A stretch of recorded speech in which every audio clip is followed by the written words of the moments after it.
So the generation before grew up in constant motion, right? In a generation of just we glorifying exhaustion. You know what I mean? Mhm. So, and hustle culture told us that if you're not really moving, if you ain't got no motion, you're not really worthy. And we confuse that with purpose, and that's not really like Dr. Sabrina was talking about. That's not really purpose. So, for a lot of us, especially black men, the message is clear. Your value is tied to your productivity. So, rest is weakness, not wellness. You understand? And because of that, now we see men taking a step back and they're doing something different. They're living at home, they're slowing down, they're reassessing. People calling it laziness. And I kind of see it as rebellion. You know what I'm saying? It's like people, men are saying, like, I'm done performing. I'm done with trying to perform and survive. We got taught to grind ourselves into the ground and call that ambition. And now people are like, let's breathe. And there's no real balance to it. And I think that's where the problem is. You got to learn the balance between ambition and wellness. And I don't think that's part is what really needs to be learned. Because hustle culture, I mean, it didn't just exhaust our bodies. We got disconnected from ourselves. Like, we lost the idea of purpose. And we have men who can't rest because they think that is some type of regression for their lives.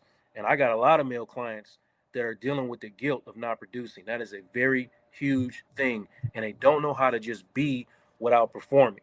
So, and that guilt is generational, and their fathers and grandfathers, they didn't know how to slow down. They trying to teach it to their sons, and they just keep going trying to survive. So, like I said, the balance, we're teaching the balance right now. That's what we're doing. That's what I'm doing.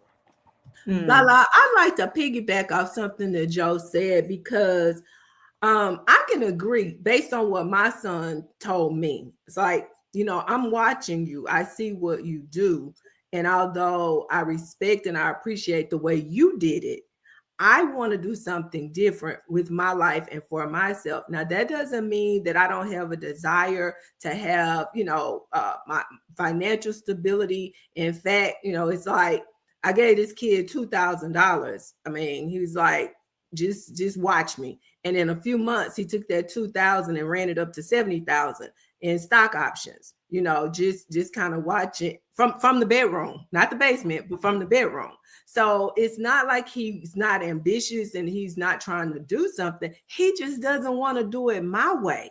And what's wrong with that? It's okay. He's still getting where he's trying to go. So that's why I say every situation is a little bit different. Even the person that's in there, gaming or whatever, maybe he wants to be an air traffic controller. He practicing his skill set. I don't know. I don't know. I'm not judging. I'm just saying, Joe. I'm just But saying. no, Dr. Sabrina, you're right. This generation is redefining ambition. Yeah. It's not just about climbing corporate ladders anymore. It's about creating lives that you don't feel like you have to constantly try to escape from. You know what I mean? Ambition looks like how you're describing it. It's something sustainable, and it's good for your mental. It's good, and it's financially good for you, and it's good spiritually for you. So now, when men move back home, what I'm saying, hopefully they're using that to regroup, and that can be ambition too.